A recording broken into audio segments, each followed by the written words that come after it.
सस्ते ससुराल का टोटका। सास बहू की अद्भुत कहानी। कहानी का आरंभ गांव के बाहरी हिस्से में एक बड़ा सा घर था, जहां मोहनलाल और उनकी पत्नी रानी देवी रहते थे। यह घर बहुत पुराना था और उसकी दीवारें भी कहीं कहीं से टूट चुकी थीं। लेकिन मोहनलाल और रानी देवी के बीच एक अजीब सी समझदारी थी। हालांकि उनका रिश्ता थोड़ा सख्त था, लेकिन उनमें कभी कोई बड़ी समस्या नहीं आई। उनका एक बेटा भी था, जिसका नाम था अर्जुन। अर्जुन ने घर की जिम्मेदारियों को अच्छे से संभालने का निश्चय किया था, लेकिन उसका दिल हमेशा एक बात पर अटक जाता था, अपनी पत्नी के साथ रिश्ते कैसे बनाए रखें ताकि सास बहू के रिश्ते अच्छे बने। अगर आप अपनी माँ से प्यार करते हो और उनको हमेशा खुश देखना चाहते हो तो चैनल को सब्सक्राइब करो, लाइक करो, हर हर महादेव कमेंट करो। बहुत ही जल्द आपको खुशखबरी मिलेगी। प्लीज वीडियो को लास्ट तक जरूर देखें। अब आगे सुने। अर्जुन की शादी सरिता से हुई थी। सरिता एक साधारण और प्यारी लड़की थी, लेकिन वह हमेशा अपनी सास रानी देवी के साथ थोड़ी अनजानी सी रहती थी। दोनों के बीच कभी सीधे विवाद नहीं होते थे, लेकिन फिर भी कभी कभी छोटे छोटे टकराव हो जाते थे। यह स्थिति अर्जुन के लिए बड़ी कठिन थी, क्योंकि वह दोनों से बहुत प्यार करता था और किसी को भी दुखी नहीं देख सकता था। एक दिन अर्जुन को गांव में एक अजीब सी बात सुनने को मिली। गांव की बुजुर्ग महिलाएं कह रही थीं कि अगर किसी को सास बहू के रिश्ते में कुछ अच्छे परिवर्तन लाने हों तो एक विशेष टोटका करना चाहिए। यह टोटका ऐसा था कि इससे न केवल सास और बहू के रिश्ते सुधर सकते थे, बल्कि घर में सुख शांति भी बनी रहती थी। यह टोटका सस्ते ससुराल का था। अर्जुन ने सोचा, क्यों न इसे आजमाया जाए, और उसने अपनी माँ और पत्नी से इस टोटके के बारे में बात करने का निर्णय लिया। सास बहू का टोटका। अर्जुन ने सबसे पहले अपनी माँ रानी देवी से यह टोटका पूछा। रानी देवी ने कहा, बिल्कुल बेटा, यह टोटका एक पुराने जमाने की बात है, लेकिन इसमें जो शक्ति है वह अनमोल है। तुम्हारी माँ ने भी इसे अपनी बहू के साथ अपनाया था और इसका असर बहुत अच्छा पड़ा था। रानी देवी ने बताया, यह टोटका बहुत सरल है। तुम्हें हर दिन सुबह उठते ही बहू को एक विशेष प्रकार का प्रसाद देना होगा। यह प्रसाद ताजे फल और मीठे चिवड़े का मिश्रण होगा, और तुम्हें रोज उसकी आंखों में देखकर कहना होगा, तुम घर की सबसे प्यारी बहू हो और तुम्हारा सास बहू का रिश्ता हमारी माँ की तरह मजबूत होगा। अर्जुन को यह सुनकर थोड़ा अजीब लगा, लेकिन वह समझ गया कि यह कुछ अलग है और शायद यह उसे अपनी माँ और पत्नी के बीच बेहतर तालमेल बनाने में मदद कर सकता है।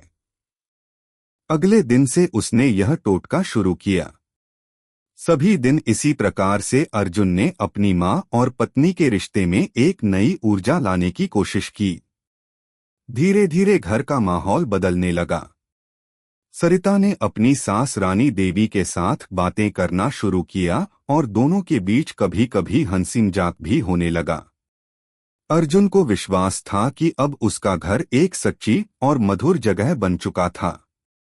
घर में खुशियां और समस्याएं, लेकिन जैसे जैसे समय बीतता गया, अर्जुन को महसूस हुआ कि हालांकि सास बहू के रिश्ते में सुधार हुआ था, लेकिन घर की अन्य समस्याएं जस की तस बनी हुई थीं। एक दिन अर्जुन की माँ ने सरिता को घर के कामों में कुछ भी नहीं करने के लिए ताना दिया, तो सरिता का चेहरा उतर गया। अर्जुन ने देखा कि टोटका तो कुछ हद तक काम आया, लेकिन घर के अंदर के रिश्ते हमेशा एक दूसरे से जुड़ी और पेचीदी समस्याओं से प्रभावित रहते थे। वह यह समझने की कोशिश कर रहा था कि क्या यह टोटका सिर्फ एक छोटे से लक्षण को ठीक करता है या पूरी समस्या का समाधान हो सकता है। समझदारी और समाधान। एक दिन अर्जुन को एक और गांव की महिला से मुलाकात हुई। वह महिला नामी जादूगरनी थी और उसने अर्जुन से कहा, टोटके से थोड़ा सुधार हो सकता है, लेकिन असली समाधान तब ही मिलेगा जब तुम अपनी सास और बहू के दिलों को समझ पाओगे। यह टोटका हर घर में नहीं चलता, क्योंकि हर घर की समस्याएं अलग होती हैं। यदि तुम्हारे रिश्ते में प्रेम और समझदारी हो तो कोई टोटका अपनी जगह नहीं बनाएगा। अर्जुन को यह बात बहुत गहरी लगी और उसने ठान लिया कि वह अब दोनों महिलाओं के बीच अधिक संवाद और समझदारी बनाएगा। उसने अपने मन में यह फैसला किया कि वह अपनी सास रानी देवी से बात करेगा और फिर अपनी पत्नी सरिता से भी। वह घर में आया और सबसे पहले अपनी माँ से कहा, माँ, हमें एक दूसरे को समझने की जरूरत है। हम दोनों के बीच जो भी छोटे मोटे मुद्दे हैं उन्हें हम मिलकर सुलझा सकते हैं। रानी देवी थोड़ी चौंकी, लेकिन फिर उन्होंने अर्जुन के कहे शब्दों को सुना और समझा। फिर अर्जुन ने अपनी पत्नी सरिता से भी वही बात की। सरिता ने कहा, अर्जुन, मुझे लगता है कि हम दोनों को मिलकर एक दूसरे के विचारों को समझना चाहिए।